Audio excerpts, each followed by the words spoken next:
Baik, anak sekalian, apa saja hal-hal yang perlu diperhatikan dalam kegiatan kelompok belajar atau KKB? Yang pertama adalah pembentukan kelompok oleh walas atau guru BK atau diri sendiri. Apa yang harus kalian perhatikan dalam pembentukan KKB, kegiatan kelompok belajar?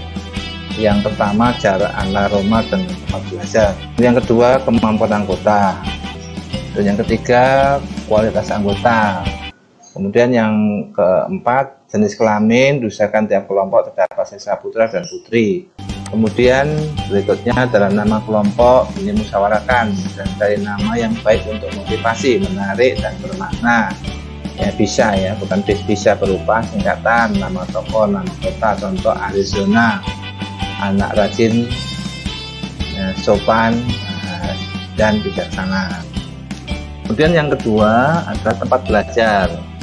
Tempat belajar itu kalau daring ya, ini kan kalau masih belajar di rumah bisa nanti, jadi kalau ada 5 orang ya, pilih salah satu menjadi hostnya. Misalkan yang host itu ketua kelompoknya, mungkin anggota yang satu menjadi penulis, nah yang lain silakan menjadi anggota gantian ya.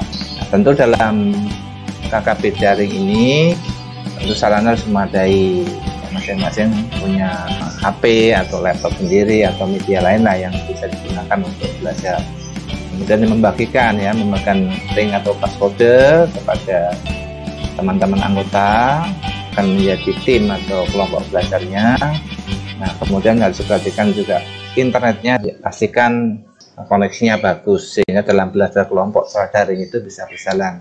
Kemudian kalau luring, di rumah anggota dengan diatur bergiliran.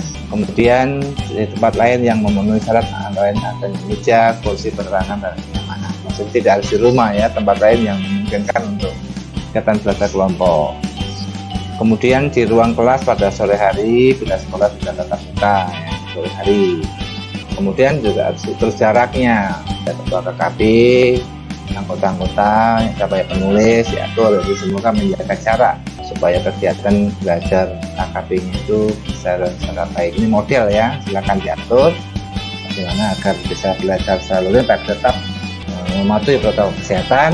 Dan di sini orang tua, kalau tidak memungkinkan luring karena masih PJJ atau belajar online, mungkin lebih baik belajar secara kelompok, secara daring. Kemudian yang ketiga yang perlu diperhatikan dalam KKB adalah persiapan belajar.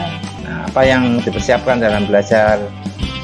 Soal-soal yang akan diselesaikan, ada PR ya, tugas-tugas yang akan dilaporkan hasilnya dan sebagainya. Jadi alatnya apa, sumber belajarnya bagaimana, dari bukunya apa, kamus apa, kalau memang bahasa Inggris ada kamus, gitu ya, perlu bawa. Yang keempat adalah pengantar untuk bicara ya.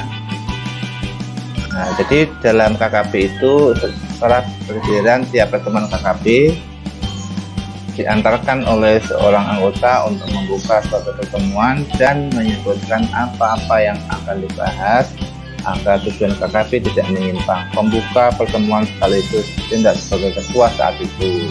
Kemudian yang kelima adalah waktu belajar.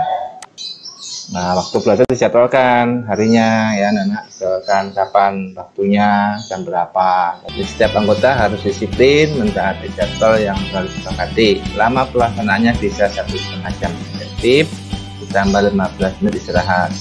Waktu yang terlalu lama dimungkinkan digunakan untuk diskusi atau ngobrol. Kemudian yang keenam, cara pelaksanaannya membahas dan menyelesaikan soal, tanya jawab, memahami kata dan istilah yang kompleks, mencatat pertanyaan untuk diajukan kepada guru di kelas dan lain-lain. Demikian anak sekalian, terima kasih atas perhatiannya. Insya Allah kita jumpa lagi pada video pembelajaran berikutnya. Assalamualaikum warahmatullahi wabarakatuh.